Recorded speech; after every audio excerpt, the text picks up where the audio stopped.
Hello guys, good day. So, dito na naman tayo sa KRY 200 natin guys, no.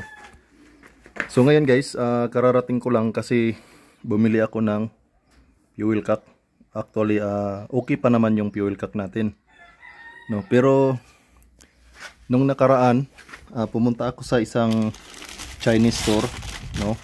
Dito sa amin sa Pulumulok. Mayroon ako nakita guys, no. Kaya binalikan ko.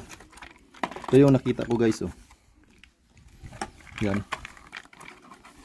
Yan guys, oh. Pang STX to guys na ano, fuel cock guys. No, may kasama na siyang filter. Yan.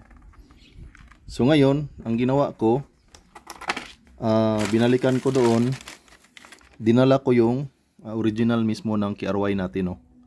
So dinala ko. Tapos sinukat ko yung lagayan nila ng bolt. Kung pareho, no. Tiningnan ko. So pareho guys, no. Yung gagawin natin ngayon, ito yung isasalpak natin. Yung pang STX na tiskak. Kasi diretso na yung fuel filter niya, no. Hindi katulad nito na magkaroon tayo ng filter. Ang problema kasi dito, hindi siya napupuno. So mayroon siyang bubble sa loob. May hangin siya sa loob. Hindi siya napupuno kasi.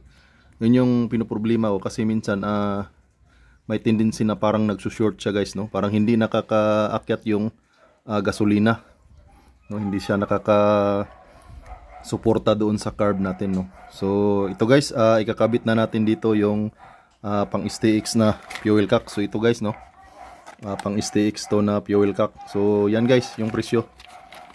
So yan guys yung presyo, mura lang, no. So hindi naman ito hindi ko naman pinopromote yung brand nito, kundi ang sa akin lang is may isa tayong option, no. Sa akin para maiwasan ko yung bubbles dito sa filter, no, na magkaroon ng hangin. Gusto ko puno para pag supply niya ng fuel sa carb natin hindi siya magsushort. So yun yung isang problema ko guys. Okay guys, ikabit na natin. So ito guys, no, babaklasin na natin. Ikakabit natin. Tatanggalin natin siya sa kanyang lagayan. Yan.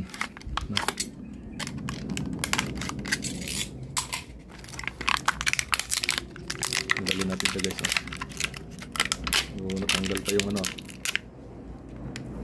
tanggal yung sa sa loob.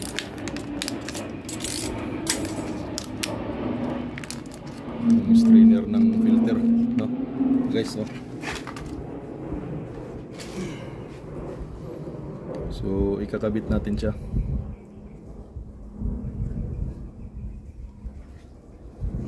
Yan guys, no, ayusin lang natin.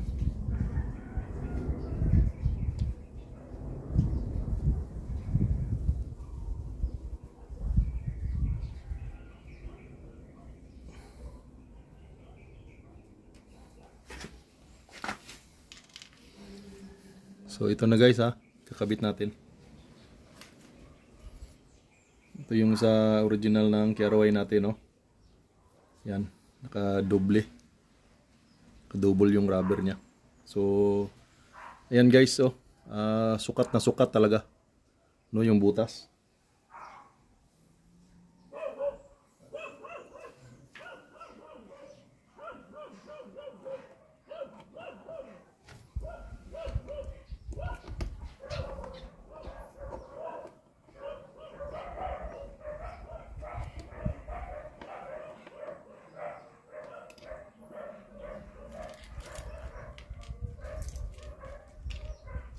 Pareho lang.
So yan guys, no? Kinabit talaga natin ng maayos, no? Para hindi tumulo, no? So ito yung off nya, reserve, saka yung on, no? So yan guys, no? So lalagyan natin siya ng hose, kaya bumili din tayo ng hose. Yan guys, ikakabit natin, no? So yan guys, no? Nalagyan na natin ng gasolina, no? Subukan natin.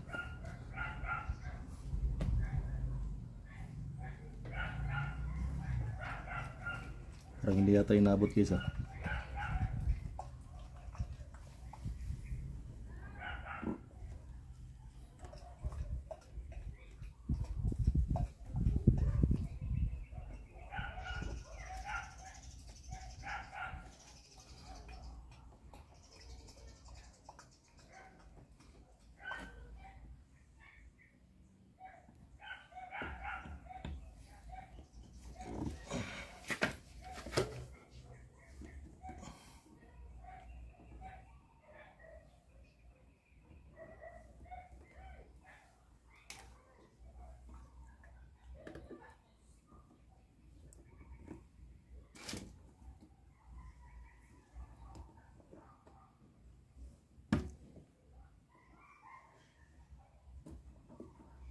Yun.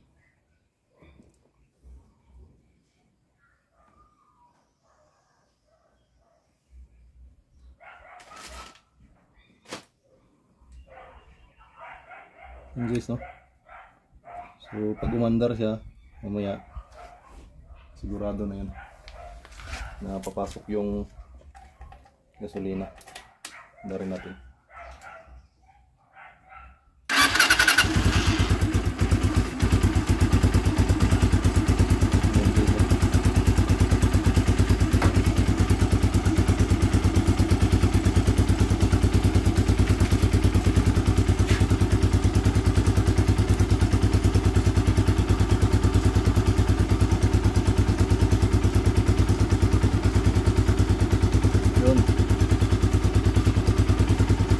Wala nang bubbles guys, no?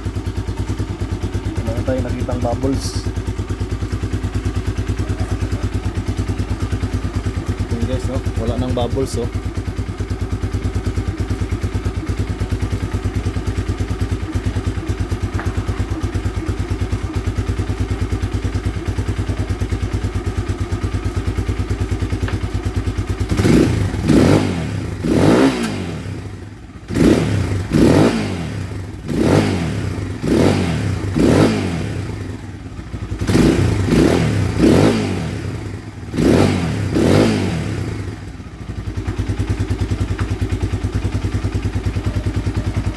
Yan guys, wala nang bubbles, no?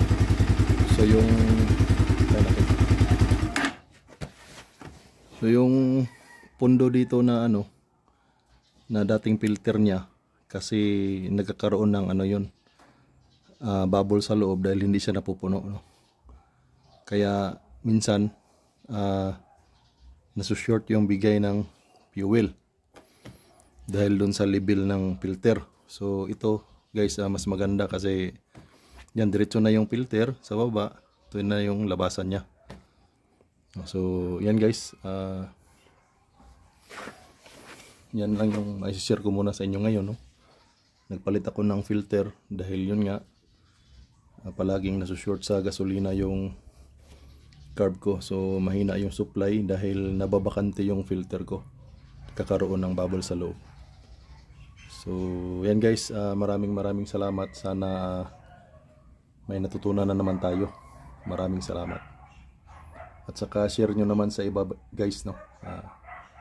Yun lang, thank you.